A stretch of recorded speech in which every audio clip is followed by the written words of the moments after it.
Seorang gadis berkacamata merah mendekat. Seseorang memanggil nama Lenori. Dia meletakkan tangannya di wajahnya dan tampak bingung. Bertanya-tanya siapa dia, darah terbang, dan dia membunuh anak laki-laki itu. Itu berlangsung cukup lama. Dia melepaskan pisau dan jatuh ke dalam lubang kosong. Pria itu bertanya-tanya apakah dia benar-benar ditusuk saat dia menangis. Bagaimana dia tahu namanya? Di tengah pertanyaan-pertanyaan ini, tiba-tiba, dia terbangun di kelas dan membaca manga. Protagonis bernama Takafu Julie Norris. Berusia 17 tahun, dia bingung. Tidak tahu arti mimpi itu, tapi dia tetap di kelas yang sama. Hari-hari itu sama, atau seharusnya begitu. Tiba-tiba, lingkaran ajaib mengelilingi seluruh kelas, dan ledakan energi ungu meledak. Semua orang menutupi wajah mereka. Takafuji kemudian menemukan tangannya di lantai. Tidak tahu apa yang terjadi. Sekarang dia bersama teman-temannya, tidak mengerti bagaimana mereka sampai di sana. Tentu saja, semua orang berteriak histeris, ingin tahu kemana kelas mereka pergi. Tiba-tiba, seorang malaikat muncul dan memerintahkan semua orang untuk tenang. Mereka berada di jalur jiwa, yang dikenal sebagai ruang hampa antar dunia. Dan dia adalah apa yang orang biasa sebut Dewi. Mereka semua dipanggil ke dunia lain untuk menjadi pahlawan. Siapa yang akan mengalahkan Raja Iblis? Sejauh ini terasa klise, tapi sebentar lagi akan menjadi gila. Para pria itu berdiri tak percaya, bertanya-tanya tentang bisnis pahlawan ini. Si mereka akan dipindahkan ke dunia bernama Bir, jelasnya. Di sebuah empire bernama Hijin. Para bodoh itu berdiri dengan mulut terbuka. Mereka tidak mengerti banyak hal. Sementara itu, Takafuji hanya bisa memikirkan bagaimana. Ini mirip dengan alur cerita-cerita acak. Namun, malaikat itu terus berbicara, menerangkan bahwa segera, mereka akan meninggalkan tempat ini dan tiba di dunia lain. Sebelumnya, mereka semua akan menerima hadiah. Tangan wanita itu muncul di atas kepala mereka, dan dia bilang, dengan ini, mereka akan mendapatkan kemampuan khusus. Mereka harus berhati-hati agar tidak korup oleh kekuatan ini, dan bimbing orang ke jalan yang benar. Dia berharap mereka beruntung. Lalu adegan berganti ke kastil. Pelan-pelan, Takafuji membuka matanya dan menemukan dirinya di ruangan bersama orang lain. Gadis tampak sedikit lelah. Gadis itu mengatakan bahwa panggilannya berhasil. Para pria tua di sekitar mereka semua bersorak-sorai, menyatakan bahwa Santo tersebut benar-benar dapat diandalkan. Sekarang, dunia akan menjadi tempat yang aman lagi. Mereka bilang begitu sebelum memerintahkan semua orang untuk diam. Seorang pria berdiri dan mengucapkan terima kasih kepada mereka semua yang telah datang ke dunia ini. Nama dia Laizan, dan dia adalah kaisar dari Hijin. Pria itu bahkan berlutut bersama semua orang. Dia memohon mereka untuk mengalahkan Raja Iblis. Takafuji melihat setidaknya mereka diperlakukan seperti bangsawan. Tiba-tiba, sebuah gelas terjatuh dan pecah. Salah satu dari mereka maju dan memohon agar raja tidak bertindak seperti itu. Lalu dia bilang ingin bertanya, ada cara bagi mereka untuk kembali ke dunia asli mereka. Seseorang maju dan berjanji akan menjawab. Gadis itu memperkenalkan diri sebagai Saint Eya, dan mengatakan bahwa mereka bisa kembali ke dunia asli mereka. Namun, itu hanya mungkin terjadi dalam sebulan. Ketika bulan purnama muncul lagi, siapa saja yang tak berniat bertempur melawan Raja Iblis bisa tinggal damai di kastil kerajaan selama sebulan, lalu pulang ke rumah. Anak laki-laki kita merasa ini seperti turis untuk menjelajahi tempat lain. Gadis-gadis bertanya-tanya apa yang akan terjadi selama sebulan. Mereka tak akan ada, sesuai penjelasan para nabi. Timeline dunia itu tak akan berubah. Mereka akan dikirim kembali ke tempat yang sama persis. Anak laki-laki kita berpikir bahwa semua ini terlalu nyaman. Ada yang terasa tidak beres. Sang Sein bertanya, siapa yang ingin kembali setelah sebulan? Dia bilang mereka hanya perlu mengatakannya, dan tak ada yang akan menghalangi. Rombongan sepertinya ingin berbicara. Dia hanya memohon agar mereka menyelamatkan negaranya dan dunia ini. Takafuji berpikir biasanya, inilah momen ketika calon pahlawan maju dan mengumumkan. Mereka akan berjuang untuk mereka, tapi hanya ada kesunyian. Artinya, sepertinya kelasnya tidak memiliki pahlawan. Si pria berkacamata. Lalu dia bilang semua orang tampak sedikit ragu. Mereka bertanya apakah bisa membuat keputusan ini. Nantinya, raja ada di sana dengan matanya tertutup. Laki-laki kami baru saja menyadari bahwa untuk saat ini, semua orang cukup tenang. Lalu Lizen bilang dalam sebulan, mereka akan bisa memilih, apakah mereka ingin kembali ke dunia mereka, atau tanda tangani kontrak untuk menjadi pahlawan di sini. Hari ini adalah perayaan, jadi mereka harus bersenang-senang. Anak laki-laki kami berterima kasih dan segera mencoba makanan itu, mencicipi masakan dunia lain sempurna. Dia bersemangat untuk mengetahui bahan-bahan apa yang digunakan di dunia fantasi. Tapi tiba-tiba, portal yang sama muncul di bawah kakinya. Lagi-lagi kelas muncul. Dia menduga itu kerja sihir para mage kekaisaran. Siapa yang sudah menguasai sihir mereka sejauh ini, sangat bersemangat untuk merasakan semua hal di dunia fantasi ini. Tapi tiba-tiba ada yang memanggilnya. Mereka ingin tahu alasannya. Dia satu-satunya yang memiliki lingkaran di bawah kakinya. Sebelum bisa memproses apa yang terjadi, dia kembali ke tempat ia bertemu dengan Sang Santo. Jalan jiwa yang disebut-sebut. Blon muncul, memperkenalkan diri, tapi tampak bingung. Dia menyapanya, mengatakan mereka bertemu lagi. Dia bertanya apakah dia baru saja di sini beberapa saat lalu. Dia menjawab bahwa dia memang begitu. Gadis malang itu tak mengerti kenapa ini terjadi. Dia ingin tahu apakah dia akan dipanggil ke tempat lain. Dia bilang mungkin. Masalahnya, ada aturan. Setiap orang yang memasuki tempat ini harus menerima sebuah talenta. Lagi-lagi dia meletakkan tangannya di kepala pria itu. Dia mengucapkan semoga sukses padanya. Tapi anak laki-laki kita mengeluh bahwa diteruskan bola-bali seperti ini adalah tindakan yang tidak bertanggung jawab. Selama seluruh proses ini, dia ingat lingkaran sebelumnya berwarna ungu. Semua ini berwarna kuning dengan simbol berbeda. Lalu dia sadar dia terikat pada kursi dan mulutnya dibungkam. Dan dia menyadari ini bukan waktu untuk analisis. Seorang pria tua mendekat. Kata orang, sepertinya panggilan itu berhasil. Seseorang di sampingnya bilang, bocah itu akan disebut tes nomor 12. Pria tua itu mendekat, mengomentari bahwa sepertinya dia memiliki mata sihir ofensif. Disebut sebagai subjek uji coba. Paka Fuji sama sekali tidak tertarik dengan situasi ini. Nampaknya, panggilan-panggilan ini jauh lebih berbahaya dari yang ia bayangkan. Dua gila itu mulai tersenyum. Mereka akan melanjutkan eksperimennya. Terlihat jelas bagi anak kami. Ini salah satu ilmuwan gila. Pria itu maju dengan skalpel. Saatnya mengetahui rahasia mata sihirnya. Pria tua itu menjelaskan ada catatan yang menyatakan bahwa manusia dipanggil dari dunia lain, membentuk mata ajaib saat tiba. Tugasnya adalah membuktikan kebenarannya, agar segera menyadari bahwa mata sihir ini adalah pasti ini hadiah dari Dewi yang diterimanya. Ketika dia tiba di dunia ini, pria tua itu memegang tangannya, menerangkan bahwa akan bermasalah jika bocah itu meledak marah. Kamu kehilangan kendali, itulah sebabnya kamu akan dibawa hipnosis. Saat itu, Takafuji terkejut sejenak. Namun, dia hanya melihat pria itu membuang lingkaran sihirnya. Pria tua itu menyadari bahwa efeknya minimal. Nyatanya, sepertinya tidak berfungsi sama sekali. Masalahnya, ini seharusnya mantra hipnotis tingkat lanjut. Takafuji menganggapnya konyol. Ini yang mereka sebut sihir canggih. Tiba-tiba, pria lain memanggil dokter. Mata kiri Takafuji memegang mata sihir waktu. Saat matanya kanan berisi mata sihir kebenaran, pria itu terkejut dan bersorak. Mempunyai dua mata dengan kualitas seperti itu sangat jarang. Mereka segera mengeluarkan alat-alatnya. Mereka harus segera melakukan tes karena ini luar biasa. Namun, Takafuji tahu jika operasi dimulai tanpa hipnotis. Ini sama saja dengan penyiksaan. Dia benar-benar tidak ingin itu terjadi. Dia bertanya-tanya apakah bisa melarikan diri dengan matanya yang ajaib. Tiba-tiba, lingkaran muncul di bawah kakinya. Para ilmuwan tampak bingung. Tapi anak kita sudah tahu persis apa yang terjadi. Dia muncul di hadapan Dewi. Siapa lagi yang terlihat seperti orang bodoh? Dia bilang ini ketiga kalinya. Tanya apakah dia menyukainya begitu banyak? Anak laki-laki kami hanya menjawab, ini tak terhindarkan. Lalu dia bertanya apakah dia tahu alasan di balik kejadian ini. Dia tidak tahu harus berkata apa. Menyadari ini pertama kalinya hal seperti ini terjadi. Mereka harus menyelidiki lebih lanjut. Takafuji menyadari bahwa sekarang dia sudah melihat wanita ini berkali-kali. Dia sedang obrolan santai dengan seorang dewi. Sebelum dia bisa mendapatkan jawaban, dia muncul di depan seorang gadis bangsawan muda. Pujinya, ia berkata, itu luar biasa bahwa dia berhasil memanggil monster humanoid pada percobaan pertamanya. Namun, anak laki-laki kami tidak menyukai disebut monster. Di dunia ini, dia diperlakukan seperti makhluk, dipaksa masuk ke dalam kontrak subordinasi. Lalu, lingkaran sihir aktif lagi. Dia muncul kembali di depan Dewi, sudah tersenyum. Dia bertanya apakah dia tidak lelah dengan semua ini. Anak laki-laki kami hanya ingin tahu. Summoning ini terus terjadi berulang-ulang. Lalu dia bilang punya ide. Tapi waktu sedikit. Jadi, dia harus menjelaskannya secara singkat. Dia menjelaskan bahwa target pemanggilan harus memiliki jiwa yang kuat. Itu diperlukan untuk melintasi antar dunia. Sepertinya, anak itu memiliki jiwa yang sangat kuat dan langka. Takafuji bilang dia bukan orang baik, bahkan bukan seorang santo. Jadi, aneh bahwa dia memiliki jiwa yang begitu murni. Dia bilang ini bukan tentang kesucian, melainkan, namun, hanya karena dia kuat. Apa yang dia butuhkan adalah menyatukan jiwanya dengan salah satu dunia ini. Aktifkan kontrak hero.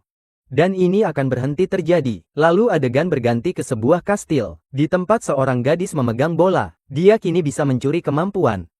Dia terkesan dengan kecantikan gadis itu, dan dalam panggilan keempat ini, dia menerima hadiah lain. Dia berlari langsung padanya untuk membentuk kontrak pahlawan. Tapi sebelum dia bisa mulai, teleportasi aktif lagi.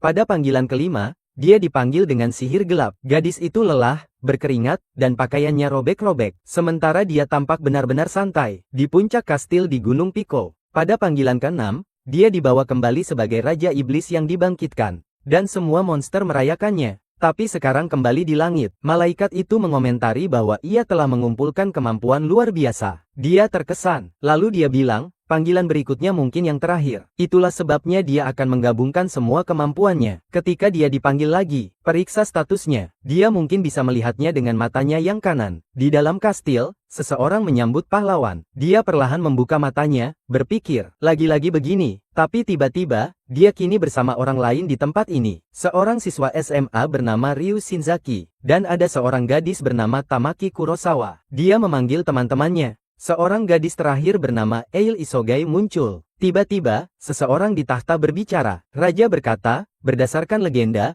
mereka harus menjadi pahlawan. Protagonis menyadari bahwa semua orang yang dipanggil di sini sudah saling kenal. Dia tetaplah dia. Semua heran kenapa dia dipanggil secara acak di antara tiga orang ini. Mereka semua berpaling ke raja. Siapa yang bertanya apakah ketiga orang itu adalah pahlawan? Dia hanya orang tambahan yang ikut serta. Tiga lainnya mengkonfirmasi. Pria itu bilang ini pertama kalinya dia dengar hal seperti itu. Lalu datang seorang gadis lagi, menanyakan apakah mereka adalah pahlawan dari dunia lain. Dia memperkenalkan diri sebagai putri pertama. Dia secara pribadi mengkreditkan mereka untuk dipersatukan, mengatakan harus bersyukur. Anak kita, segera sadar bahwa ini adalah salah satu dari mereka yang mengganggu, berpusat pada diri sendiri. Lalu putri penting itu memberitahu mereka bahwa mereka kini berada di kerajaan matahari terbit, tempat di mana bukan hanya manusia, tapi juga demi-human dan iblis. Tentu saja, iblis adalah musuh yang dipimpin oleh Raja Iblis. Mereka memiliki negerinya sendiri dan sedang menginvasi semua wilayah. Demoni itu tampak sangat berbahaya. Hati-hati, anak muda. Itulah sebabnya seluruh umat manusia bersatu untuk memanggil pahlawan. Namun, hanya wanita keturunan kerajaan yang bisa melakukannya. Tentu saja, dia adalah yang terpilih. Setiap negara harus melatih para pahlawan yang mereka panggil untuk membunuh Raja Iblis. Mereka pasti sudah menyadari betapa briliannya rencana ini. Namun,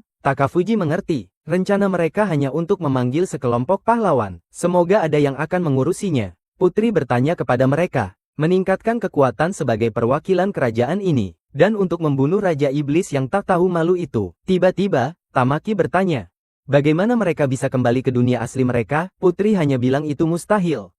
Setelah semua, mereka seharusnya bangga menjadi pahlawan yang berani, pahlawan kerajaan matahari. Mereka seharusnya bersyukur atas situasi mereka. Arboi marah-marah, berpikir bahwa para bajingan ini butuh pelajaran pelayanan pelanggan dari raja. Setelah itu, raja mengatakan kepada mereka untuk meletakkan tangan mereka di atas batu, untuk mengungkapkan bakat yang mereka terima sebagai pahlawan. Tabib didekatkan, dan saat Raya meletakkan tangannya, dia terkejut. Dia mendapatkan kemampuan limit break. Aoi Asogi mendapatkan kemampuan penghalang sihir. Karasoa mendapatkan afinitas sihir. Sementara itu, Takafuji menerima kemampuan deteksi. Setidaknya, dia mendapatkan berkah. Namun, mengingat seberapa sederhananya tampaknya, tidak terlihat seperti sesuatu yang mengesankan. Setelah itu, rakyat kerajaan mulai mengukur bakat mereka, kemampuan fisik dan magis.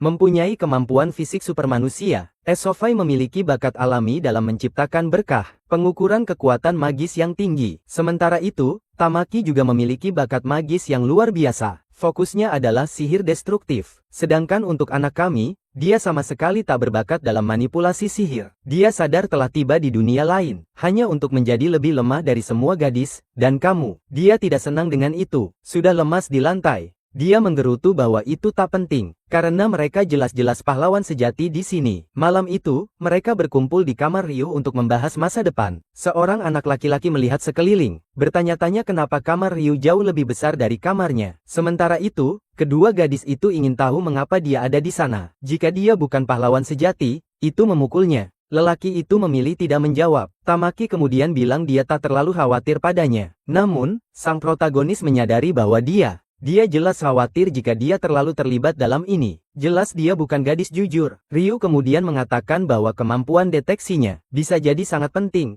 Takefuji melihat bahwa masing-masing dari mereka memiliki pendapat yang sangat berbeda tentang dia. Ryu pun bilang, meski bocah itu lemah, Ola bisa saja menaruh penghalang sihir di sekitarnya. Dia setuju, jika kamu menginginkannya. Lalu, baiklah. Teman kami hanya berpikir bahwa untuk seseorang yang sangat pendiam, dia sebenarnya sangat imut. Itulah saat dia berhenti. Pikirkan bahwa ketiganya sangat menarik.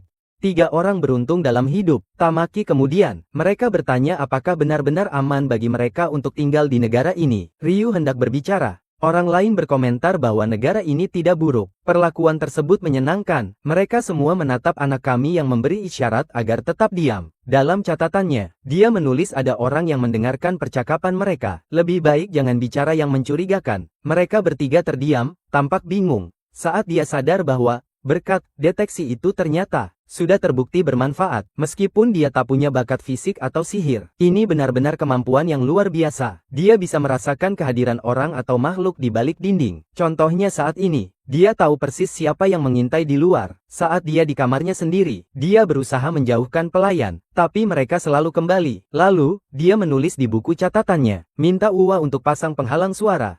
Tidak ada salahnya mencoba, dan dia mulai mengucapkan mantra. Lingkaran itu menyebar. Namun, Anda memperingatkan bahwa itu tidak terlalu kuat dan hanya akan bertahan sebentar. Kami memujinya, menyebutnya gadis luar biasa. Sementara itu, dia sedikit bingung. Takefuji baru sadar bahwa para bajingan ini akan flirting. Lalu tepat di depannya, Tamaki ingin tahu, mengapa mereka menyadap percakapan mereka sejak awal? Ryu bilang itu jelas setelah semua. Mereka adalah pahlawan dengan kekuatan cukup untuk menghancurkan sebuah negara. Jadi, terlalu berisiko jika dibiarkan tanpa pemeriksaan. Namun, dia marah karena merasa itu tidak masuk akal. Karena mereka dipaksa datang ke tempat ini. Saat itulah Takefuji mengungkapkan bahwa negara ini terlihat putus asa. Dia tidak mengerti standar dunia ini. Dia curiga mereka sedang mengalami krisis keuangan. Itu karena raja terlibat langsung dalam berbagai urusan. Selain itu, yang tidak biasa, dia hanya memiliki sedikit pengikut untuk kastil sebesar itu. Tamaki juga menyadari hal itu. Setidaknya makanan enak. Meskipun sederhana, makanan itu penuh rempah dan rasa lezat. Namun, Takefuji tidak tampak menikmati makanannya. Dia bertanya-tanya apakah ada yang salah dengan seleranya. Teman-temannya berkomentar bahwa kamar mereka terasa lebih seperti barak tentara daripada seorang pahlawan, dan anak laki-laki itu berpikir pada dirinya sendiri. Mereka belum melihat kamar kecilnya. Karena mereka belum pernah dipanggil ke tempat lain, tidak ada yang bisa dijadikan perbandingan. Namun, dia masih ingat jelas kedatangannya di Hagen. Lalu dia bercerita kepada 3 orang itu. Mereka perlu merencanakan kabur dari negara ini. Karena kemampuan deteksinya, dia bisa menghindari pengawasan. Sementara itu, mereka juga harus mencari cara kembali ke dunia asli mereka, dan keluar dari sini. Karena ketiga orang itu dianggap satu-satunya harapan di tempat ini. Tidak mungkin mereka membiarkan harapan mereka kembali ke dunia mereka. Terlepas dari itu, meski putri bilang tak ada jalan pulang, terlihat seperti kebohongan atau sesuatu yang disembunyikannya. Ryu setuju dengan anak laki-laki itu. Masalahnya, mereka masih lemah dan kurang pengetahuan. Untuk sementara, mereka perlu mengamati situasi. Tiba-tiba, Tamaki mendekati anak laki-laki itu. Dia mengomentari matanya yang berwarna kuning dan bertanya apa itu. Lelaki itu cepat-cepat menutupi wajahnya, sadar bahwa dia lupa akan detail itu. Akhirnya, tidak biasa bagi orang Jepang memiliki mata kuning. Ryu baru saja bilang, semua orang punya rahasia yang tak ingin dibagikan. Lebih baik tidak mengganggu pria itu tentang hal itu. Setiap remaja melewati fase seperti ini. Tapi lama-kelamaan, kamu akan tumbuh dari itu. Saat ini, mereka sebaiknya mengabaikannya. Anak kami sadar Ryu mengira dia memakai lensa kontak untuk terlihat keren seperti protagonis. Tapi mungkin itu justru menjadi alasan yang bagus. Maka dia menyuruh mereka melihat kekuatan mata mistis itu.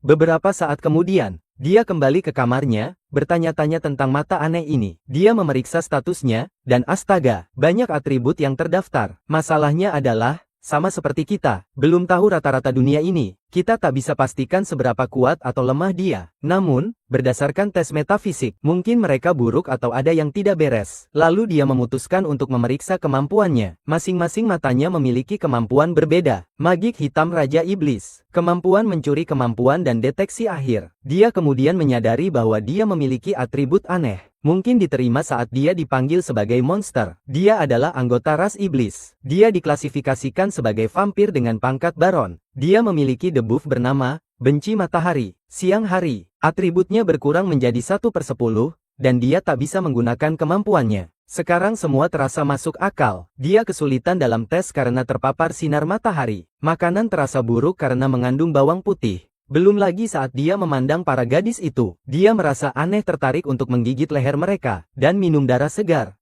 Selama ini, dia begitu fokus pada penggunaan deteksi. Dia lupa memeriksa apa yang terjadi di dalam tubuhnya. Banyak mata aneh, ciri-ciri vampir, dan berbagai mutasi. Dia bahkan tak bisa mengerti apa yang dia jadi. Pelan-pelan, dia mulai mengingat semua yang terjadi. Setelah mengingat kembali semua hal dan mempertimbangkan semua panggilan berikut yang dia miliki, kemampuan deteksi memungkinkannya merasakan kehadiran di sekitarnya. Lalu dia mengambil sendok tua dan mengatakan bahwa dengan kemampuan lain, dia bisa mengonsumsi energi material dan menciptakan senjata. Dengan itu, sendok besi cor berubah menjadi pisau. Pria mata merah, deteksi gerakan. Pengukuran absolut, penglihatan jarak jauh. Visi mikroskopik, penglihatan malam. Clairvoyance dan ilusi. Visi sinar X, memori fotografi. Persepsi tatapan luar.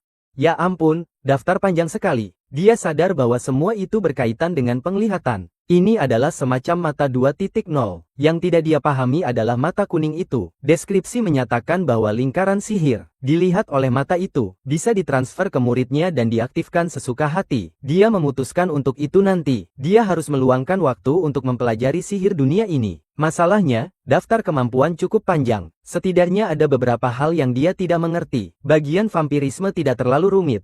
Dia minum cukup darah seseorang hingga membunuhnya. Mereka berubah jadi ghoul jika masih perawan. Mereka menjadi vampir bawahan jika dia minum darah mereka. Jika tidak, orang tersebut hanya berubah menjadi ghoul. Selain itu, dia bisa dengan mudah membunuh seseorang. Berikan mereka sedikit darahnya. Mereka juga akan menjadi pelayannya. Dua bagian menarik adalah jika dia menghabiskan seluruh darahnya. Dia bisa mencuri ingatan dan kemampuan orang lain. Selama dia bisa menggunakan kekuatannya bebas di malam hari, dia pasti tak sulit untuk menjadi lebih kuat. Namun, dia harus beradaptasi dengan tubuh dan dunia ini terlebih dahulu. Keesokan harinya di bawah sinar matahari, seseorang memperkenalkan diri sebagai Mak, Komandan Kerajaan Matahari Terbit. Nama gadis pirang aneh itu adalah Ijiana Ishida, anak laki-laki kami yang sedikit seksis. Sais. Menakjubkan ada jenderal dan komandan perempuan di tempat ini. Mungkin itu terjadi di dunia fantasi, atau mungkin terkait dengan masalah keuangan mereka. Lalu wanita itu memanggil dua gadis itu. Mereka tampaknya berbakat dalam sihir. Mereka perlu mempelajari dasar-dasar seni bela diri. Normalnya, mereka akan mulai dengan latihan kekuatan. Namun, dia berpikir itu tak perlu. Namun, anak kami tidak tampak antusias. Sepertinya statnya tidak seimpresif yang lain. Ryu memiliki kekuatan 1500 dan di atas 1000. Tamaki memiliki HP lebih banyak dari dia dengan 3500 intuisi. Awai memiliki intuisi sedikit lebih rendah, tapi sedikit lebih banyak di segala hal lainnya. Statistik ketiga orang tersebut sejak pertama kali muncul sudah melampaui batas manusia di dunia ini. Kemudian Egiana menyuruh mereka memilih yang paling cocok. Lalu, mereka belajar dasar-dasar seni bela diri. Namun, orang bodoh di sana akan berbeda. Dia mengeluh bahwa mereka harus mengembangkan kekuatan fisiknya terlebih dahulu. Masalahnya, anak itu melakukan push-up di bawah sinar matahari. Ini merusak atributnya. Dia bukan hanya lebih lemah di siang hari, tapi dia juga sering pusing parah. Egiana akan melatihnya secara pribadi. Jadi, dia harus serius. Pria miskin itu sudah pusing. Tidak ada cara baginya untuk menghindarinya. Tiba-tiba, sang putri yang sangat mengganggu, minta izin masuk bersama kelompoknya. Itulah yang juga dipikirkan Takafuji. Namun, dia tak sendirian. Ada orang lain di sampingnya, karena wanita di samping putri berdiri dekat dengannya. Dia mungkin orang berstatus tinggi juga. Dia adalah wanita cantik, tapi wajahnya dingin, seperti boneka dengan senyum palsu. Adegan menyambut para putri dan bertanya apa yang membawa mereka ke sana. Segera setelah itu, Kafuji berhenti berlatih dan duduk santai. Santai total, penasaran melihat apa yang akan terjadi. Gadis lain hanya menyapa mereka dengan sopan. Saat putri yang menjengkelkan itu dramatis menyatakan bahwa dia telah mengesampingkan komitmennya untuk hadir. Salam, semua harus bersyukur. Lelaki kami hanya tertawa pada wanita itu hingga wanita lain maju. Dia memperkenalkan diri sebagai putri kedua, dan mengatakan senang bertemu dengannya siang itu. Dia ingin berbicara dengannya. Lalu adegan bergeser ke sebuah kamar di istana di depan papan tulis. Dia menjelaskan bahwa mereka akan belajar di sana. Dia merasa sangat mencurigakan bahwa dia mendapatkan pelajaran terpisah. Para pahlawan lainnya juga menerima pelajaran, tapi dengan putri pertama di ruangan berbeda. Kebenarannya adalah, semua ini terjadi karena putri pertama menolak mengajar seseorang yang bukan pahlawan. Bagi dia, itu adalah penghinaan dan kebodohan. Dia tidak terlalu peduli, tapi dia bersumpah akan membalas dendam suatu hari nanti. Kedua putri kemudian menyatakan akan memulai pelajaran. Tapi anak kami ingin bertanya beberapa hal. Pertama, dia bertanya apakah putri pertama lebih tua, karena dia disebut putri kedua. Namun, dia menjelaskan bahwa tidak, semuanya rumit untuk disimpulkan. Dia bilang putri pertama adalah pewaris tahta yang sebenarnya. Takefuji tahu bahwa suksesi kerajaan selalu berantakan. Tentu saja, dia tidak ingin terlibat dalam hal seperti itu. Saat pelajaran, dia belajar bahwa kerajaan matahari terbit didirikan oleh pahlawan, pemimpin yang mengalahkan Raja Iblis sebelumnya. Pahlawan itu adalah seorang mage, dengan kata lain, pendiri tempat ini adalah seorang penyihir. Itulah sebabnya penyembahan sihir sangat mendarah daging di mana-mana. Tron selalu diwariskan lewat garis keturunan perempuan. Mereka memilih seorang raja untuk dinikahi. Baru kemudian dia menjadi regen untuk memerintah negara. Namun, jika ratu meminta cerai, karena putri kedua, dia akan kehilangan gelar raja. Dia belajar sejarah dan dasar-dasar sihir. Namun, dia sudah lelah dan tidur. Malam itu, dia mulai belajar sihir. Karena besok akan ada ujian praktik, Lachey berhasil meminjam buku dari putri kedua. Dia tahu, dia pasti tidak suka dia tertidur di kelas. Dia tak suka dia minta buku juga. Namun, seperti boneka, dia hanya tersenyum dan bilang tidak apa-apa. Melihat pentagram, dia bilang waktunya untuk mencoba apa yang belum bisa dia lakukan malam sebelumnya. Lalu, dia aktifkan mata mistik sejati dan amati lingkaran tersebut. Secara teoritis, bisa merekamnya di retinanya untuk digunakan kapan saja dia mau. Masalahnya adalah tidak ada yang terjadi. Dia bahkan tidak yakin apakah itu aktif atau tidak. Dia juga mencoba dengan lingkaran sihir lainnya. Namun, seperti yang diharapkan, tidak ada yang terjadi. Sejauh ini, semua upaya gagal total. Lalu dia ingat punya versi 2.0. Saya melihat kertas di sekitar dan mulai menggambar lingkaran. Visi di mata itu sangat tajam. Dia bisa mengingat sempurna setiap lingkaran yang pernah dilihatnya. Datang ke dunia ini secara teoritis. Seharusnya itu mustahil karena hipnotis si tua. Tapi matanya benar-benar berbeda. Dia dengan mudah menggambar lingkaran-lingkaran itu. Melihat kertas, energi terpancar dari matanya. Itu adalah sesuatu yang belum pernah dia rasakan sebelumnya. Mungkin dia akhirnya mengaktifkan hal ini. Bersemangat untuk menguji apakah itu berfungsi. Dia membunyikan bel kecil. Seorang pelayan masuk, bertanya apakah dia telah dipanggil. Lalu anak kami menjelaskan butuh bantuan kecil. Sebelum dia bereaksi, dia mengaktifkan matanya, dan berhasil memutuskan mantra hipnotis pria tua itu. 2 detik kemudian, matanya menjadi kabur. Dia menyentuh wajahnya dengan tangan. Dia memastikan sihirnya berhasil. Setelah itu, dia bertanya warna beranya. Dia menjawab hitam, kesal karena dia tidak tahu sebelumnya. Lagi pula, dia punya penglihatan X-ray, bukan, mengingat semua yang terjadi. Dia bertanya-tanya, mungkin kemampuan untuk mencuri sihir hanya bisa menyimpan lingkaran dari dunia yang sama di mana dia mendapatkannya. Jika itu benar, satu-satunya sihir yang dia miliki hanyalah hipnotis tingkat lanjut. Itu satu kemungkinan, tapi dia tak yakin. Ketika dia dipanggil ke dunia lain, dia juga telah melihat setiap lingkaran. Jika dia berkonsentrasi, mungkin dia juga bisa memanggil mereka. Dengan itu, dia mengingat salah satunya. Dia berhasil menciptakan sihir di depannya. Daripada dikirim ke dunia lain, dia dipindahkan ke hutan di depannya.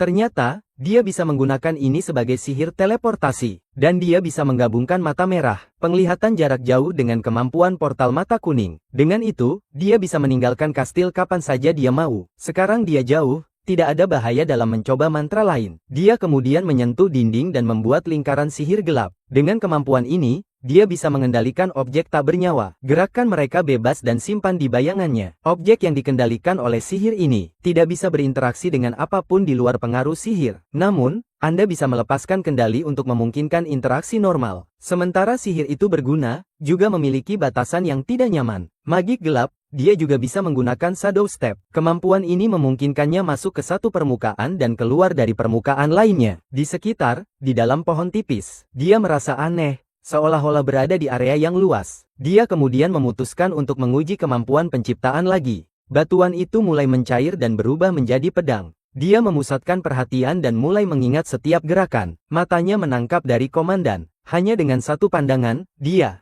hafal gerakannya dan dengan mudah mengulangi potongan yang sama. Saat malam tiba, dia berencana berlatih sekuat mungkin, karena ia akan kelelahan di pagi hari. Setelah beberapa saat, ia benar-benar kelelahan. Terasa ada yang telah membaik. Tiba-tiba muncul jendela, dikatakan bahwa dia telah mencapai level 1 dalam pedang. Dengan itu, dia belajar cara membuka kemampuan. Saatnya mencari tahu cara naik level. Menggunakan kemampuan deteksinya, dia merasakan sesuatu di sekitarnya. Dari semak-semak, dia melihat seekor kelinci besar dan mengerikan, membawa makhluk lain di mulutnya. Sepertinya burung, tapi ada bulu. Yang aneh, ia menggunakan keterampilan identifikasinya. Dia tahu itu burung iblis, Keko. Masalahnya adalah, berdasarkan statistiknya, hewan aneh itu ternyata cukup kuat. Lalu dia ingat pernah mendengar orang-orang di kastil membicarakan tentang bagaimana bulu makhluk ini digunakan untuk berbagai hal. Hal ini membuatnya bertanya-tanya bagaimana orang-orang lemah bisa berburu makhluk-makhluk ini. Saat berjalan di hutan, dia menemukan makhluk lain yang tampak lebih lemah. Namun, atribut terendah di antara mereka adalah 600. Beberapa bahkan melebihi miliknya. Jelas ini hutan monster tingkat tinggi. Ini menjadi masalah dengan statistiknya saat ini. Dia bisa menang dalam pertarungan 1 lawan 1. Masalahnya, kemungkinan munculnya banyak musuh cukup tinggi. Sementara itu, kembali di kastil, Igiana yang sangat cantik sedang berjalan di lorong-lorong, memanggil kehadiran putri tinggi. Dia memberitahu putri kedua bahwa area tersebut aman. Meski begitu, dia seharusnya tidak berkeliaran sendirian di malam hari. Namun, putri kemudian berkata ingin berbicara dengan wanita itu. Dia bertanya apakah benar bahwa tidak ada artefak yang digunakan dalam pelatihan Takafuji. Komandan menjawab bahwa para pahlawan belum menggunakan artefak. Gadis itu menekan masalah tersebut, tanya kenapa, dan menunjukkan bahwa mereka harus menggunakannya lebih cepat atau lambat. Wanita itu memandang ke samping. Lalu, ia mengatakan bahwa artefak meningkatkan kekuatan. Tapi para pahlawan ini belum siap. Tanpa kekuatan fisik dan mental, mereka bisa jadi terlalu bergantung padanya. Itulah sebabnya, untuk saat ini, pendekatan terbaik adalah memantau dan mempersiapkan mereka secara bertahap. Gadis itu menunduk, lalu tersenyum. Ia berkata, dia seharusnya tak pernah meragukan manusia terkuat. Komandan diam sejenak. Sebelumnya, senyumnya telah kehilangan kilau sebelumnya. Putri kedua berbalik dan berkata, aku bahkan tak sadar itu. Ivana kemudian ingin tahu pendapatnya tentang putri pertama. Dia menjawab bahwa dia tahu gadis itu berbakat, perempuan yang berdedikasi dan berambisi. Namun, komandan meragukan apakah dia benar-benar percaya itu. Lalu putri kedua menyatakan tempat itu aman dari bahaya, tapi tak aman dari mereka yang menyadap percakapan. Dia kemudian mengucapkan selamat malam dan pergi. Komandan tetap di sana. Pikirannya, Putri Alia sangat berhati-hati. Dia seharusnya tak perlu takut padanya. Beberapa hari berlalu, dan anak kami mulai terbiasa dengan dunia ini. Tentu saja, para pahlawan lainnya juga membuat kemajuan. Dia adalah yang terlambat dalam evolusi fisik. Pada hari pertama, Ryu sudah terlihat nyaman memegang pedang. Sekarang, dia terus melanjutkan jalan seorang ksatria pedang. Tomakin mulai menggunakan tongkatnya. Namun, sihirnya memiliki keunikan. Dia memukul sihirnya ke tanah, seolah memegang palu raksasa. Dia tak mengerti logikanya. Sementara itu, Elway berlatih dengan busur. Secara normal, penembak busur butuh perlindungan. Karena dia punya penghalang. Itu masuk akal, jadi sekarang mereka punya Ryu. Siapa yang sangat kuat dalam pertempuran jarak dekat? Tamaki, yang menghancurkan segalanya baik dari jarak jauh maupun dekat. Aoi, seorang archer mandiri yang juga bertahan untuk orang lain. Sementara itu, anak kami hanya bisa berlatih dengan baik selama 3 hari terakhir. Dia sudah sadar akan hal itu. Mereka hanya mengajarinya cara melempar senjata dari jarak jauh. Mereka melatihnya dalam gerakan diam-diam. Bagaimana cara mematikan jebakan? Mereka ingin mengubahnya menjadi penyelidik, jelas. Untuk memanfaatkan sepenuhnya kemampuan deteksinya. Saat Mike jatuh, dia akan kembali ke hutan untuk berlatih kemampuannya. Saat ini, dia berlatih mengendalikan objek secara bebas dan jarak jauh. Dia mengarahkan jalur penyelam, batal mengendalikan pada detik terakhir, sehingga akan menancap di pohon. Namun, saat dia memandang bulan, dia masih marah karena kutukan matahari sialan itu. Dia bertanya-tanya apakah itu akan hilang saat dia naik level. Saat ini, satu-satunya yang bisa dia lakukan adalah terus meningkatkan kemampuannya. Demon Berteko ada di sana, sambil mengeluarkan air liur, siap-siap makan. Tiba-tiba ada sesuatu yang mendekat dengan cepat. Ternyata, itu Takafuji, berlari dengan kecepatan penuh. Pria itu praktis melayang di udara. Dia menggunakan kontrol mananya yang gelap, dikombinasikan dengan kontrol objek untuk menahan makhluk. Dengan itu, dia mendekati dengan mudah. Mata beradu dengan binatang itu, lalu hipnosis diaktifkan. Monsternya membeku, memungkinkannya mendekat tanpa risiko. Selesai, angkat dengan sihir gelap, dan simpan di file. Dia bisa masuk ke ruangannya sendiri tanpa masalah. Karena dia seorang vampir, kamu sudah tahu apa yang akan dia lakukan. Memanfaatkan tak ada yang melihat, dia minum darah monster itu. Setelah selesai, dia meninggalkan tempat itu. Dia dengan cepat menemukan target berikutnya, tapi wanita ini jelek sekali, dan dia tahu rasanya tidak enak. Sayangnya, pengemis tak bisa memilih. Dia terus berburu sampai tak ada lagi yang harus dilakukan. Saat fajar menyingsing, dia teleportasi kembali ke kamarnya. Sejauh ini rutinitas hariannya. Lalu Nala masuk ke kamarnya. Dia menyapanya dan menyuruhnya bangun. Anak laki-laki kami berusaha menggunakan hipnotis sesedikit mungkin padanya. Tapi itu tak terhindarkan, karena dia perlu mengumpulkan informasi tentang kerajaan ini. Melalui ini, dia tahu bahwa ratu saat ini tak mampu melahirkan anak. Selama bertahun-tahun, di negara yang dikuasai wanita, itu masalah besar. Karena ratu tak punya putri pewaris tahta.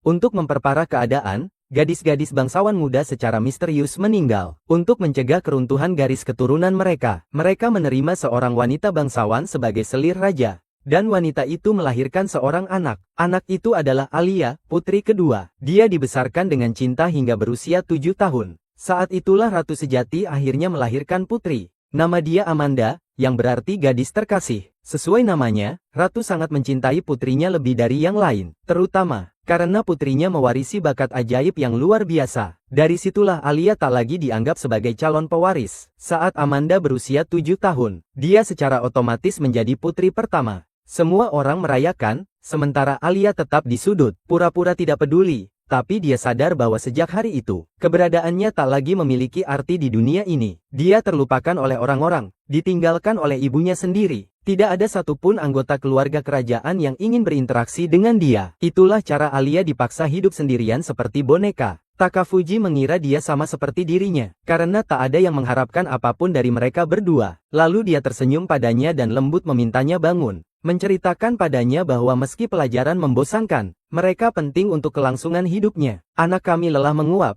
Bertanya-tanya kenapa dia mengganggunya hari ini, mengingat dia biasanya tak mengganggunya.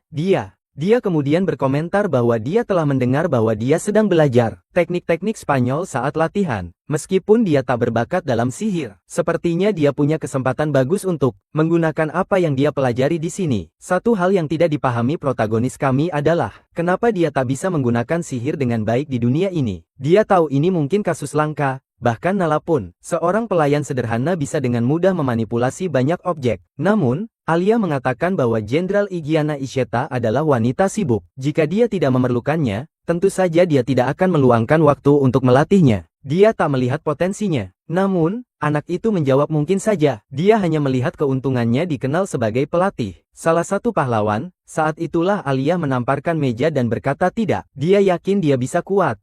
Itulah sebabnya dia ingin melihatnya berusaha. Dia sedikit bingung dengan kedekatannya. Namun, dia berbalik dan menyuruhnya untuk mengikuti. Di adegan berikutnya, mereka menuruni anak tangga panjang. Setelah jalan yang terasa tak berujung, mereka berdua berdiri di depan pintu besar. Dia memutuskan mantra. Mereka akan melanjutkan pelatihannya di ruangan ini, kata dia. Lalu dia menambahkan, meski dia adalah pahlawan, orang-orang menyebut mereka gagal. Dia berbalik padanya dan bertanya apakah dia tidak merasa malu. Takafuji kembali bertanya-tanya, apa yang terjadi pada gadis ini hari ini hingga membuatnya begitu bersemangat? Dia tahu, sejak malapetakannya, dia telah menyembunyikan perasaannya. Dia menekan emosinya.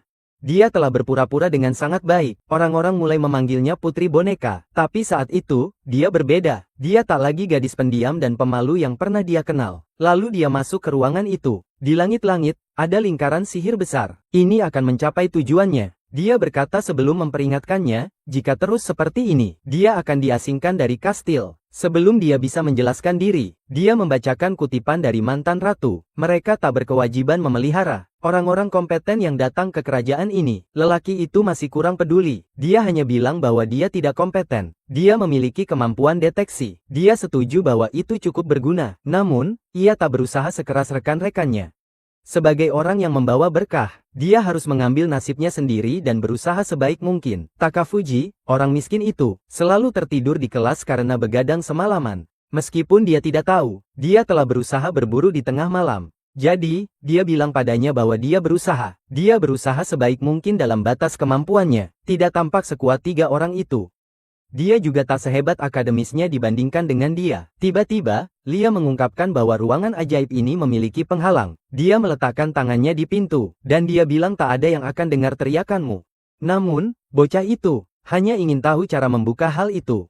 Dan itulah saat dia tiba-tiba menatapnya. Dia mengangkat kakinya dan menendang punggungnya. Apa-apaan ini? Dia menabrak dinding dengan muka terlebih dahulu. Dia berbalik, benar-benar bingung. Dia bilang dia berada di posisi lebih baik daripada dia. Dia menolak memberikan yang terbaik. Dia harus paham, jika dia diusir dari kastil ini, maka makhluk di luar akan membunuhnya seketika. Itulah sebabnya dia harus bekerja keras untuk bertahan hidup. Meskipun itu berarti malu-maluin. Anak laki-laki kita tidak terlalu peduli dengan tendangan itu. Nampaknya dia menikmati pukulan dari wanita. Itu jelas, faktanya. Dia kagum padanya. Sadar bahwa putri boneka itu tak lagi ada di ruangan itu. Lalu dia berteriak padanya untuk mengendalikan hidupnya sendiri. Tiba-tiba, pria itu tertawa, melepaskan ledakan penuh. Dia bahkan bilang dia benar-benar gadis cantik. Dia benar-benar meremehkan dia. Tidak pernah menyangka dia orang yang kuat.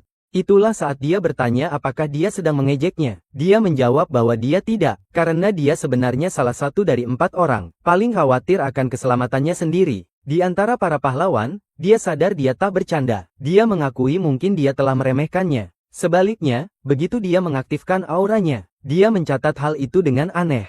Dia tampak jauh lebih kuat dari sebelumnya. Dia hanya berterima kasih padanya karena telah menceritakan kebenaran. Dia bilang, karena hampir terbongkar, dia harus segera mengatur strategi. Dia harus membuat rencana. Kebenarannya, saat ini, dia masih ingin tinggal di sana. Kumpulkan informasi sebanyak mungkin. Keesokan harinya di lapangan latihan, dia berpikir untuk menunjukkan kekuatan sejati dari anugerahnya, hanya untuk menghindari pengusiran. Masalahnya, mereka tetap tak akan masuk ke dalam dungeon. Di bawah sinar matahari, dia sangat lemah.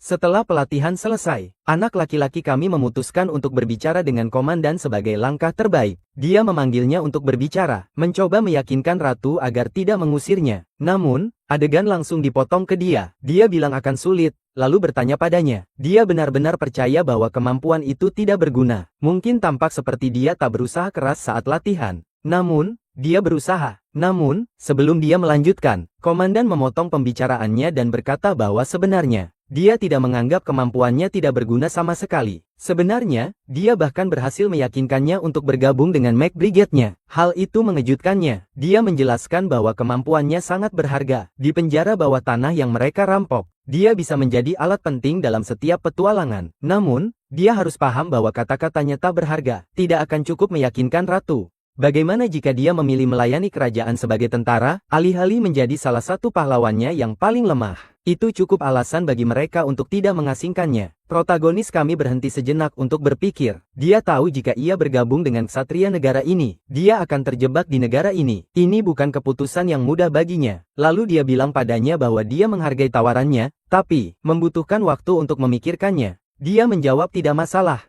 dan memberitahunya, jika suatu saat dia butuh bantuan, dia bisa menghubungi orang tersebut. Dia bisa berbicara dengan dia. Anak laki-laki kami langsung. Dia bertanya, apakah maksudnya dia harus pergi padanya setelah diasingkan? Dia hanya memandang keluar jendela dan bilang mungkin. Beberapa hari berlalu, anak kami tidur di mejanya. Meragukan kebenarannya, rakyat negara tetangga akan berkunjung.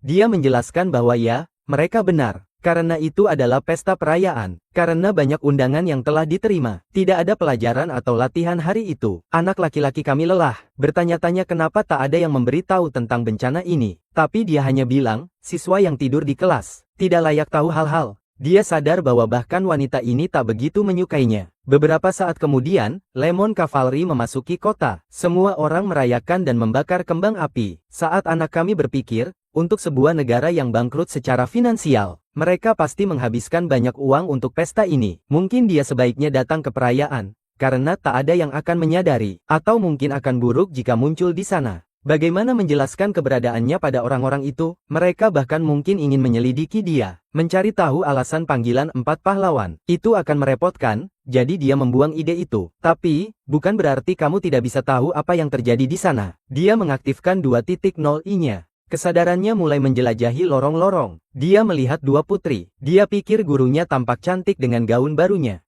Tapi seperti biasa, senyumnya masih terasa palsu. Dia melihat semua makanan mewah di meja. Langsung sadar bahwa Nala berbohong. Saat berbicara dengannya sebelumnya, dia menemukan bahwa salah satu alasan kerajaan ini bangkrut, pesta-pesta mewah ini. Sepertinya ratu sangat terobsesi dengan saya, memperlihatkan kemewahan dan kemuliaan, menguras harta negara secara total. Tiba-tiba, sesuatu yang mengejutkan terjadi. Dia melihat sekelompok orang di depan Ryu. Segera tahu mereka adalah pahlawan dari negara lain. Namun, mereka juga telah dipanggil ke sini. Salah satunya memiliki penampilan yang sangat unik, berambut pirang. Sulit percaya dia orang Jepang. Dia memutuskan menggunakan keterampilan identifikasinya. Ternyata, nama pria itu Masayoshi Date. Dia pikir itu nama pahlawan yang cukup klasik. Namun, yang dia benar-benar ingin tahu adalah mengapa pria ini berteriak pada Ryu. Dia membaca bibirnya untuk mengetahui apa yang dikatakannya. Pria berambut pirang itu berteriak nama Takafuji. Mereka diminta untuk segera membawanya, karena dia menantangnya duel. Sial, ceritanya bergerak cepat. Pesta selesai dalam sekejap. Sekarang Lia mengumumkan bahwa Takafuji akan datang. Semua pahlawan di ruangan itu menoleh. Dan anak kami sadar tak bisa menghindar dari ini. Masayoshi maju dan secara resmi menantangnya duel. Kamar menjadi hening, semua orang penasaran dengan jawabannya. Seperti biasa, anak kami hanya bertanya kenapa harus duel. Semua hal, Masurushi berteriak. Tak. Tujuannya adalah membuktikan kepada Dewi bahwa dia tak layak mendapatkan cintanya. Takafuji sedikit bingung. Namun, si pirang menyuruhnya berhenti berpura-pura bodoh. Masayoshi kemudian mengumumkan bahwa dia tahu dengan baik bahwa Takafuji berakhir di ruang putih, di mana dia bertemu Dewi yang membawa mereka ke dunia ini. Protagonis baru saja berkata, jadi apa, semua orang sudah melewati itu. Tapi kemudian, Asuri mengungkapkan bahwa dia telah melamar pernikahan dengan Dewi tersebut. Dia menjawab, jika kamu bisa kalahkan Takafuji Linori, aku akan mempertimbangkannya. Dia langsung sadar itu anak kita. Istri itu tak hanya ingin membebani masalahnya padanya. Dia juga berusaha melepaskan diri dari dia. Dia pasti akan membuatnya membayar untuk ini. Kali berikutnya dia melihatnya, anehnya, para pahlawan itu saling memandang, konfus dengan ruang kosong dan pembicaraan tentang Dewi. Tiba-tiba, Takafuji menyadari bahwa mereka dipanggil dengan cara berbeda. Mereka tak tahu apa yang dia bicarakan. Terlalu repot menjelaskan segalanya. Jadi, dia memutuskan untuk pura-pura bodoh untuk sementara. Lalu, dia bilang pada pria itu bahwa dia tidak tahu apa yang dia bicarakan. Namun, dia menerima duel itu. Si pirang mengerutkan kening. Lalu anak kami bilang, mereka hanya perlu menentukan formatnya. Ini duel pertarungan 1 lawan 1. Itu terlalu mudah. Setelah semua, berbeda dengan pahlawan lainnya, dia tak punya tubuh Superman atau kelas bertarung khusus. Tentu saja, pria ini tidak akan repot-repot begitu hanya untuk mengganggu orang lain, hanya untuk mengintimidasi seseorang yang memiliki segala kerugian di dunia. Jika itu terjadi, itu akan sangat memalukan. Masayoshi berteriak, tentu saja tidak. Dia akan menerima duel apapun yang diajukan Takafuji. Masyarakat terkejut dia setuju dengan kebodohan itu. Lalu, anak kami menyebutkan sebuah dungeon, di tempat dia seharusnya berlatih bersama ksatria. Mereka bisa bersaing. Lihat siapa yang pertama membunuh bos lantai pertama. Soer, dia setuju, kataku. Dia bilang ide itu hebat dan menerima tantangannya. Namun, kami memperingatkan anak kami, meski dia bisa dengan mudah menjelajahi dungeon, dia tak bisa membunuh bosnya. Dia tak bisa membunuh bos. Namun, anak kami hanya tersenyum dan bilang dia punya rencana kecil. Pertarungan dijadwalkan keesokan harinya. Setelah duel, Ratu bertanya apakah dia Takafuji Linori. Dia memintanya menjelaskan mengapa ia menerima duel, dan benar-benar dihancurkan. Armoi yakin, pulverize, adalah kata yang tepat. Masayoshi adalah kekuatan alam. Tidak ada makhluk di tempat itu yang bisa bertahan, dan bahkan bosnya jatuh dalam hitungan detik. Sementara itu, anak kita menggunakan deteksi untuk menyelinap melewati semuanya. Kesimpulan objektifnya adalah bahwa dia benar-benar hancur dalam duel ini. Maka sang ratu berkata, dia telah mengabaikan betapa malas dan lemahnya dia. Dia percaya padanya, karena komandan ksatria melihat potensinya. Namun, dengan perbuatannya, ia telah membawa kelemahan ke kerajaan. Dan itu adalah hal yang tak bisa dia maafkan. Olia sudah tahu apa yang akan terjadi. Tentu saja, ratu mengumumkan bahwa Takafuji Linori diusir dari kerajaan. Putri pertama tampak senang, sementara dua gadis lainnya tampak sedikit sedih. Yang tersenyum paling bahagia adalah anak kita. Bastard itu pasti menginginkan ini terjadi. Ratu bertanya apakah dia keberatan. Dia bilang ya. Dia ingin tahu pasti bagaimana dia merugikan kerajaan. Dia bilang jelas karena kalah duel. Dia merusak reputasi kerajaan. Lalu dia menjelaskan, jika ini hanya lomba. Ya, dia memang kalah. Namun, taruhan duel sebenarnya adalah tentang layak atau tidaknya. Hanya pertempuran. menentukan siapa yang berhak dicintai oleh seorang gadis tertentu. Selain itu, mereka berjanji tidak akan memberitahu hasil duel kepada siapapun di luar duel. Belum lagi, dia bahkan tak dianggap pahlawan di kerajaan ini. Kehadirannya tak terungkap ke negara lain. Tanpa kekuatan, pengaruh, dan tanpa diketahui siapa dia. Tidak mungkin dia membawa aib ke tempat ini. Akhirnya, duel itu hanya permainan konyol. Namun, dia memanfaatkan kesempatan masuk ke dalam dungeon itu, menggunakan kemampuan deteksinya. Beberapa orang melempar tas uang. Dia bilang telah mendapatkan hadiah kecil ini. Ratu dan putri terkesan. Dia bilang akan memberikan harta kecil ini kepada majestinya. Dia tampak senang. Sementara anak kami hanya menyatakan bahwa itu mudah.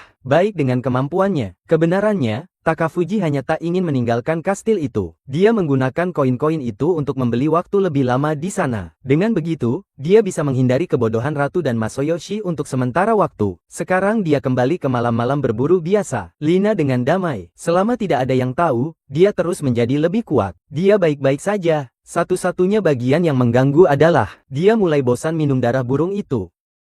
Dia melirik ke samping. Dia sadar berada di tempat yang sama di mana dia mulai berburu. Malam itu, hutan benar-benar mengacaukan arahnya. Dia bertanya-tanya apakah ada cara lain untuk menggunakan deteksi. Dia mengaktifkan penglihatan iblisnya bersama dengan deteksi. Dia melihat penghalang yang mengarah ke area lain. Itu semacam ilusi yang membuat orang tak sadar, tidak sengaja mengubah arah. Dengan matanya, dia bisa melihat melewatinya. Dia bertanya-tanya apakah ada makhluk yang lebih kuat tersembunyi di dalam. Jika ada bahaya, dia selalu teleportasi kembali. Jika dia masuk, di dalamnya ada serigala raksasa dengan kawanan. Segera setelah ia melangkah, perhatikan gerakan di sekitar, beberapa serigala mendekat. Ini pertama kalinya dia berhadapan dengan makhluk-makhluk tersebut. Lebih besar dari sudut pandang kamera. Maka dia mengaktifkan jaring perangkapnya. Segera, banyak perangkap terbentuk. Di sekelilingnya, dalam hitungan detik, dinding-dindingnya semua mati di tanah. Dia harus menghadapi lebih dari 3 di antaranya sekaligus. Akan sangat sulit.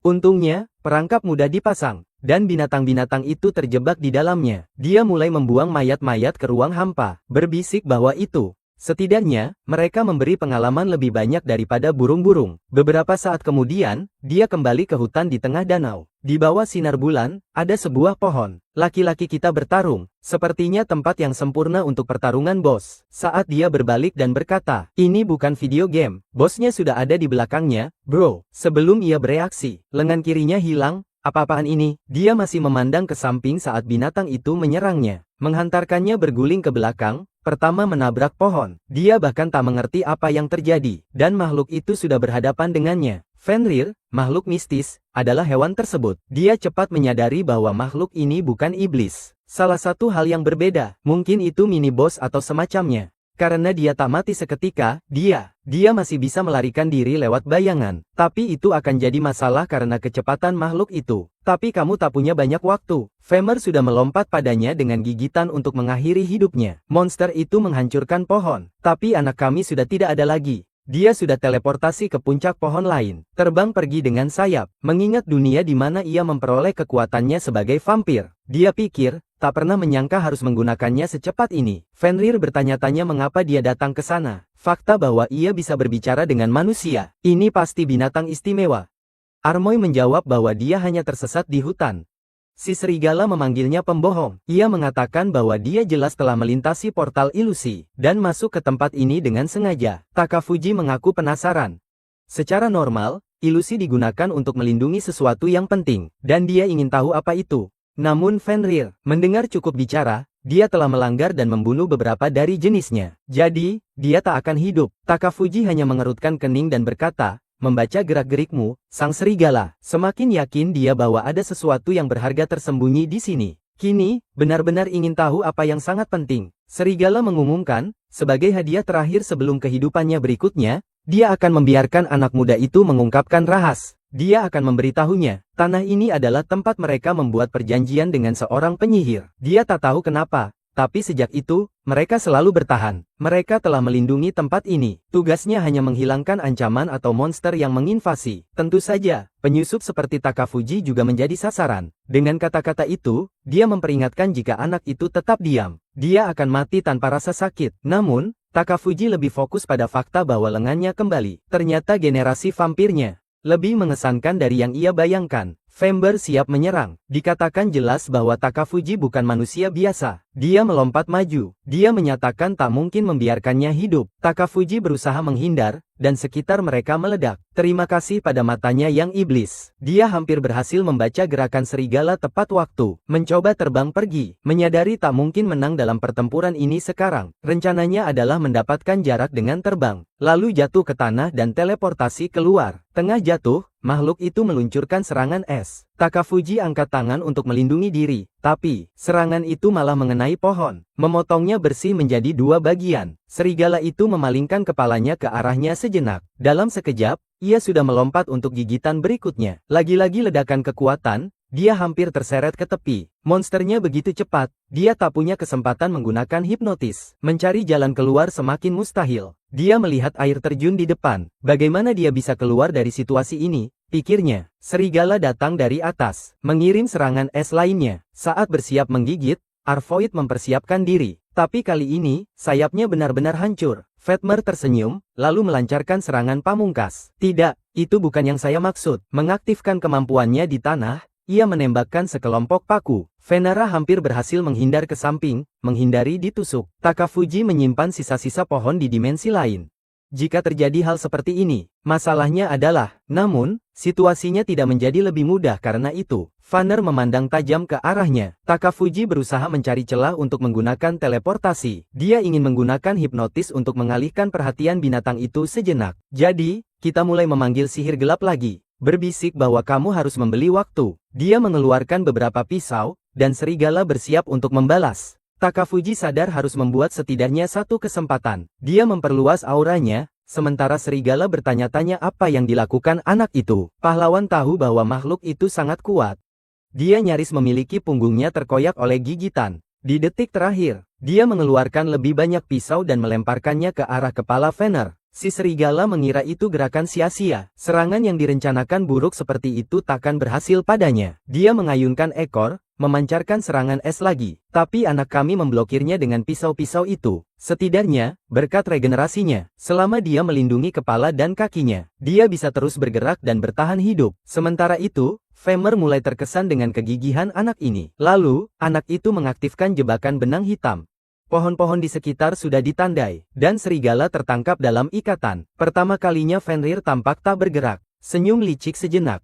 Tapi dalam sekejap, semua pohon hancur. Si serigala hanya menyatakan bahwa, sesuatu seperti itu takkan meninggalkan goresan. Terkejut dan ketakutan, Takafuji kembali berusaha melarikan diri, menyadari hanya tersisa satu pilihan.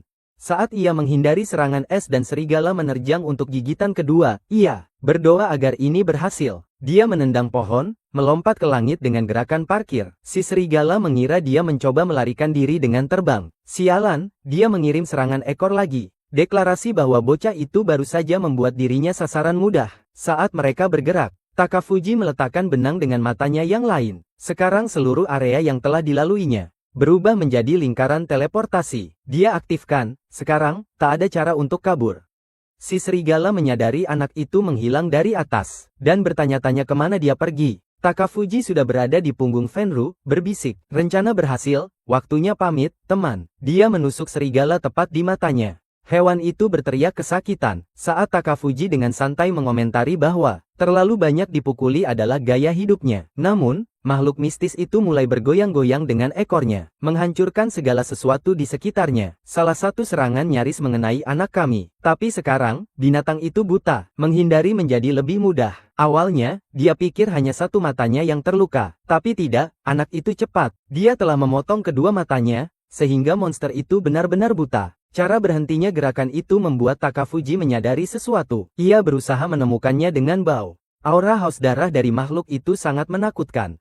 Lagi-lagi, siap-siap untuk gigitan. Tapi anak kami hanya bilang, iya, mungkin saatnya pulang. Serangannya melambat, dan teleportasi menjauh kini mudah. Si serigala ditinggalkan, mencoba mencari tahu kemana perginya si bajingan itu. Setelah beberapa lompatan teleportasi, Takafuji ambruk di tempat tidurnya. Setelah semua penderitaan itu, ia benar-benar lelah. Dia hanya berhasil sedikit melukai makhluk itu. Kali berikutnya, kamu akan menang.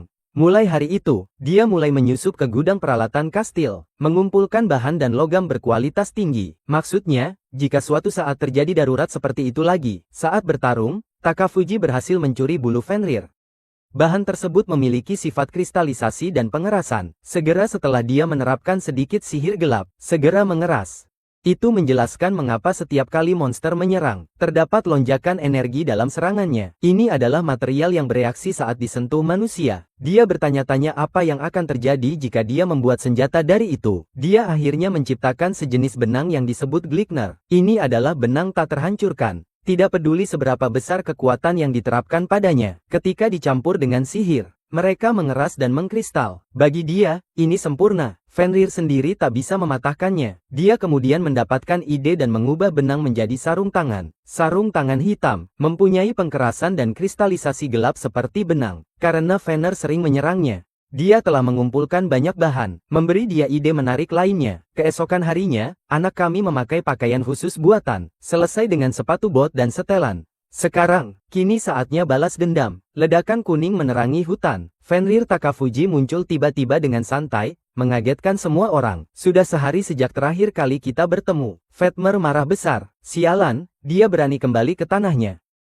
Monsternya masih buta. Takafuji memuji keindahan matanya. Makhluk itu langsung menyerang. Mendiamkannya, anak kami terkesan. Meski buta, Fenrir tetap akurat. Wolfe memperingatkan bahwa tak ada yang pernah masuk ke tanah ini 2 kali. Ditinggalkan hidup-hidup. Takafuji mencatat, antara kemarahan dan rasa sakit kehilangan matanya. Kejadian itu benar-benar membuatnya kesal. Furnya luar biasa, jadi jelas dia harus membunuhnya dan mengambil lebih banyak. Fenrir terus menyerang hingga Takafuji menyentuh pohon. Dari dalamnya, beberapa serigala hitam muncul. Hewan itu tak tahu apa yang terjadi. Saat digigit dari segala arah, Takafuji santai mengomentari bahwa dengan sendirinya, Femur sudah tahu apa mereka itu. Dia digigit oleh mayat-mayat dari jenisnya sendiri. Monsternya marah dan berang, menuntut tahu bagaimana Takafuji berani melakukan hal seperti ini. Namun, anak laki-laki kami hanya menjawab bahwa mereka tampaknya berguna, maka dia menjadikan mereka sebagai bawahannya. Andra berontak, mengguncang semua yang ada, mengirim beberapa serigala terbang. Salah satu serangan nyaris mengenai Takafuji. Serangan protagonis tak efektif. Namun, itu memberi waktu baginya. Meskipun begitu, serigala itu berhasil mencakarnya dengan pukulan cakar yang kuat. Dia hampir saja teleportasi saat tengah diserang. Saat dinding mengelilingi pohon-pohon. Segera setelah dia berhenti di balik pohon untuk mengambil napas, Femur sudah siap untuk serangan berikutnya. Tapi teleportasi lain menyelamatkannya. Monsternya semakin kesal dengan evasi terus-menerus ini. Saat Takafuji muncul di atasnya, bos bersiap melompat, siap membunuh, dan saat itulah Takafuji tersenyum dan berkata, "Tidak pernah ada saat saya mencoba kabur." Makhluk itu melompat ke depan, hanya untuk bertabrakan dengan benang tak terlihat. Segera tertangkap, Fenrir tak percaya. Meski dengan indera penciumannya, ia tak mendeteksi apa-apa. Saat Takafuji melayang di atas, anjing hutan itu minta tahu apa yang telah dilakukan si bajingan itu. Dan anak kami menjelaskan benang ini terbuat dari bulu Anda sendiri. Itulah sebabnya kamu tak bisa mendeteksinya. Aromanya sama sepertimu. Sejak saat dia tiba, setiap serangan yang diterimanya, setiap serigala yang dia kirim, segala hal itu hanya mengalihkan perhatian saat monster itu sibuk. Selama ini, dia telah merajut jebakan. Sekarang Fenrir lumpuh, tidak ada yang bisa dia lakukan.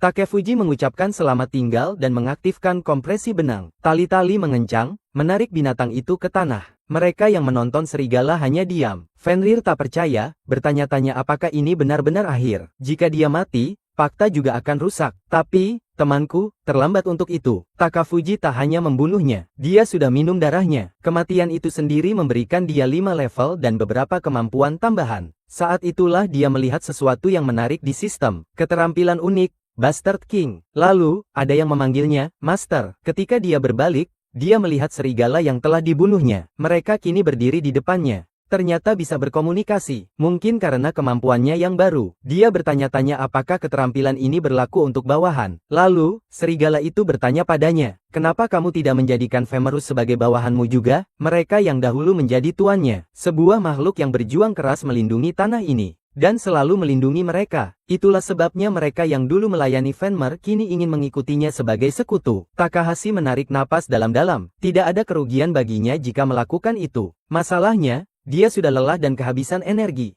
Sementara itu, kembali ke makan malam di kastil. Ryu menunjuk bahwa putri pertama dan kedua tidak tampak mereka akur dengan baik. Tamaki berpendapat berbeda. mengatakan itu bukan karena itu. Mereka hanya memiliki kepribadian berbeda. Oi ragu-ragu dan mulai membahas topik tersebut lebih lanjut. Namun, Takafuji tidak peduli. Dia terlalu kesal karena selalu ada bawang putih di makanannya. Itulah saatnya Reu. Tiba-tiba, dia menyarankan untuk membantu menyelesaikan masalah tersebut. Lelaki kami langsung bertanya kenapa mereka membicarakannya. Alay atau Maki bisa mengatasinya. Mereka wanita, jadi bisa bicara langsung dengan putri-putri. Ryu bersikeras. Takafuji lebih akrab dengan putri kedua karena mereka sering bersekolah bersama. Mungkin saja, lebih mudah mencari cara mendekatkan kedua adik perempuan itu. Takafuji hanya menjawab bahwa putri pertama sangat keras kepala. Mencoba membuat perdamaian antara mereka takkan berhasil. Namun, Ryu kemudian menenangkannya. Cukup minta, dia akan mendengarkan. Anak laki-laki kami tak tahu mengapa. Lalu Ryu menjelaskan alasannya. Dia benar-benar jatuh cinta padanya. Dari reaksi gadis itu, lelaki itu menyadari itu. Reputasinya semakin merosot.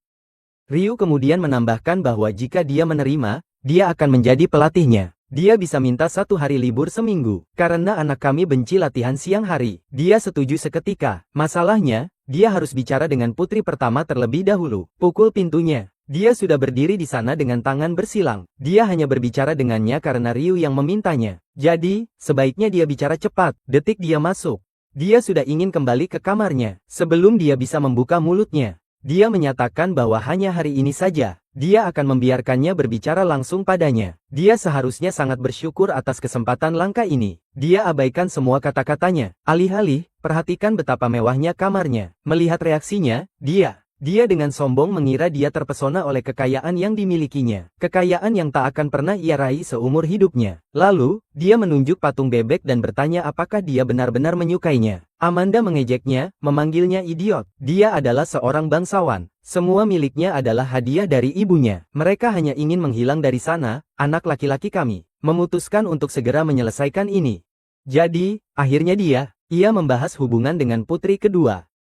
Amanda segera memotongnya. Dia bilang tak pernah peduli padanya. Kafuji menyadari seharusnya dia tidak menerima kesepakatan bodoh ini. Lelah dengan drama, dia tegas menyatakan bahwa Ryu minta tolong padanya untuk membantu kedua putri berbicara lebih banyak. Tapi Amanda menjawab bahwa dia tak tertarik dengan hal itu. Dia tidak mengerti kenapa. Dia bilang itu sebagai rakyat biasa. Dia bahkan seharusnya tak perlu terlibat. Dia mengusap wajahnya frustasi. Akan harus mengambil jalan mudah. Dia lagi-lagi menyebut permintaan dari Ryu, dan dia akan sangat sedih jika kesempatan ini gagal. Tiba-tiba, dia bersemangat, minta dia menjelaskan rincian rencana tersebut. Setidaknya, dia cukup anak-anak untuk strategi itu berhasil. Beberapa saat kemudian, Men menjelaskan hubungan mereka tak selalu seperti ini. Dulu, saat masih muda, mereka sangat akrab. Mereka berbicara dan menghabiskan waktu bersama. Alea selalu cerdas dan menyukai bermain bersama serta bersenang-senang. Itulah sebabnya Amanda selalu suka mengikutinya. Namun, suatu hari, tiba-tiba, dia mulai menjauh.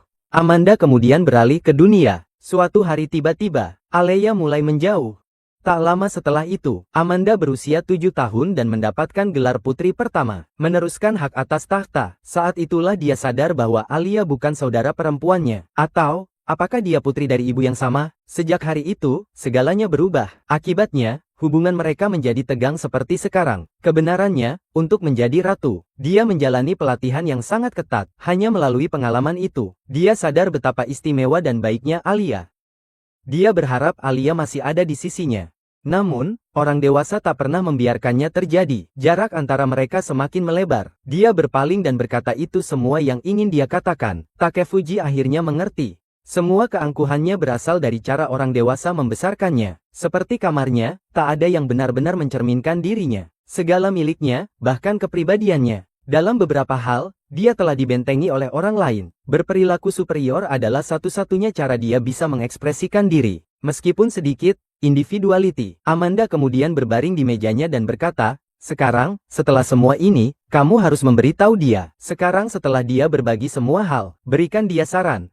Takafuji menyuruhnya menemui Alia dan berkata, mulai sekarang, aku akan memanggilmu adikku. Tapi Amanda menjawab, jika dia mengucapkan sesuatu seperti itu, semua orang akan menganggapnya sebagai gosip. Semua permaisuri akan mulai mengobrol. Dia tertawa dan bertanya apakah pelayan melebihi status putri. Aneh. Ratu masa depan bahkan tak diperbolehkan menentukan sikapnya. Dia berusaha menjelaskan bahwa itu hanya akan menimbulkan masalah bagi Alia. Tapi dia bilang Alia tak sesederhana yang dia kira. Dia ragu sejenak. Lalu akhirnya dia bilang akan mempertimbangkan apa yang dikatakan. Dan dia berterima kasih padanya tanpa bicara. Dia kemudian meninggalkan ruangan. Dia bercerita semua pada Nala. Mereka mendengarkan, tapi tampaknya tidak terlalu bersemangat. Meskipun begitu, dia berjanji akan menyampaikan pesan itu. Anak kami tahu ini cara terbaik menyampaikan pesan. Karena Nala juga dekat dengan putri kedua. Paginya, Nala datang padanya. Dia bilang ada hal penting tentang putri kedua yang ingin dia sampaikan. Dia bertanya apa itu, dan dia bilang Leah mengirim pesan bahwa hari ini, mereka akan memiliki sesi pelatihan khusus. Portaka Fuji sudah tahu itu pertanda masalah akan datang.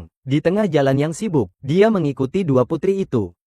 Mereka bertanya-tanya kenapa harus datang jauh-jauh hanya untuk pelajaran. Alia menjelaskan bahwa terbiasa dengan jalanan dan atmosfer kota merupakan bagian penting dari studi sosial. Itulah sebabnya dia akan menemani dia ke toko. Dia bertanya apa yang akan mereka beli. Dia menyarankan untuk melihat beberapa aksesori. Di dalam toko, dia bertanya-tanya mengapa. Kenapa seorang putri harus berbelanja sendiri untuk hal seperti ini? Dia benar-benar terlibat. Lalu tanya padanya mana yang menurutnya terlihat lebih baik. Tanpa peduli banyak, dia hanya bilang keduanya terlihat bagus. Saat itulah Alia menyuruhnya fokus. Hadiah itu bukan untuknya. Dia bingung. Nal kemudian menjelaskan bahwa itu adalah hadiah untuk ulang tahun putri pertama. Setelah menyampaikan pesannya, Alia menjawab bahwa besok, mereka akan berbelanja bersama untuk hadiah bagi adik baru temuan mereka. Dia bilang mengerti, tapi ingin tahu mengapa mereka peduli dengan pendapatnya. Olio bilang, sejak dia masuk ke kamarnya dan berbicara, mungkin dia tahu lebih banyak tentang selera Amanda daripada Amanda sendiri. Namun, dia menjelaskan bahwa kamarnya hanya berisi hadiah-hadiah,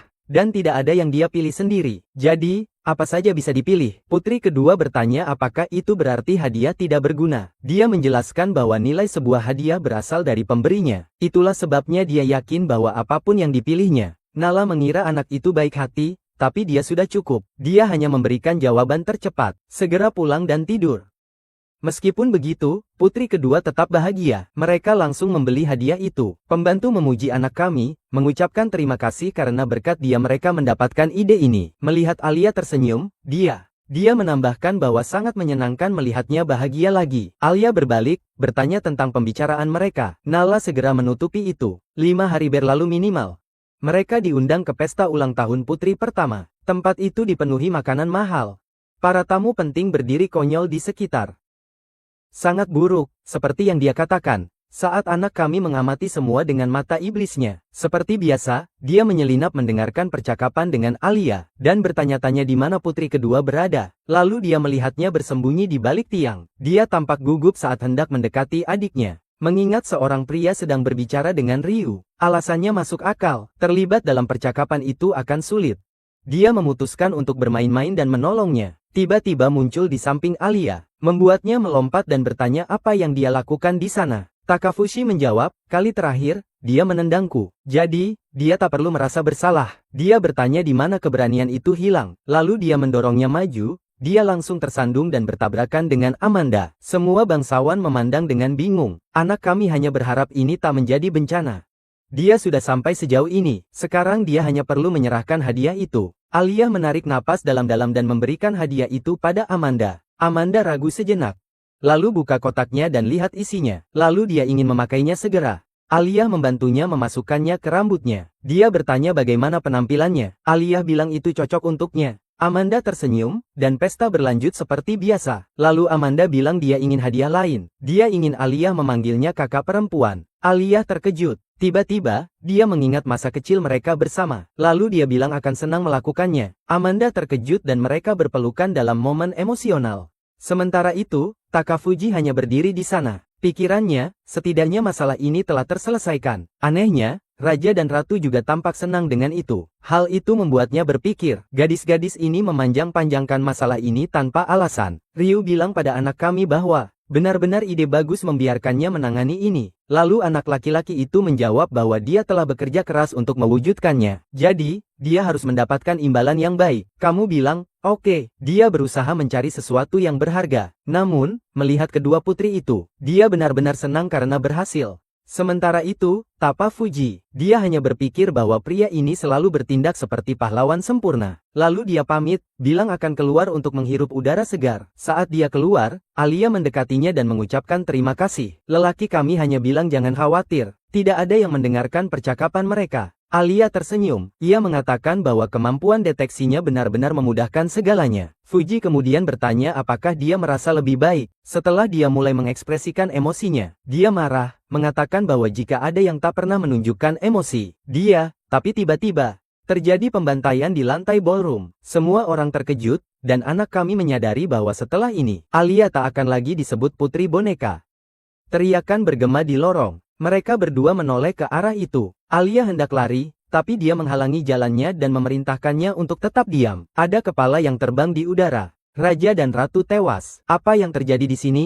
Seorang pria berteriak, memerintahkan koruptor untuk diam. Dia menyatakan bahwa pemerintah terdahulu telah menghabiskan keuangan kerajaan secara sembarangan, tanpa mempedulikan rakyat. Pangeran yang tak berbuat apa-apa untuk menghentikan ratu. Dia juga layak mati, itulah sebabnya dia, seorang pria bernama Viterai, yang memiliki darah kerajaan. Sekarang ia akan naik tahta. Orang bernama Egiana akan menjadi ratu baru. Teman, komandanlah yang telah melatih anak kami selama ini. Sekarang situasinya semakin rumit. Mereka berdua terpaku kaget. Sementara Amanda yang miskin mendekati kepala ibunya yang dipenggal. Dia mulai mengaktifkan kekuatannya. Menuduh mereka gila, dia sudah mempersiapkan bola cahaya. Tapi, gadis, ini bukan ide bagus. Tentu saja, Giana bergerak secepat kilat dan memotongnya. Dia tidak membunuhnya, tapi astaga, sebenarnya, saya merasa kasihan pada gadis itu. Setidaknya dia terlihat keren. Segera setelah sampah tak berguna itu jatuh ke lantai, dia tiba dalam kesakitan, dan Bruto yang baru saja diterimanya berguling di tanah.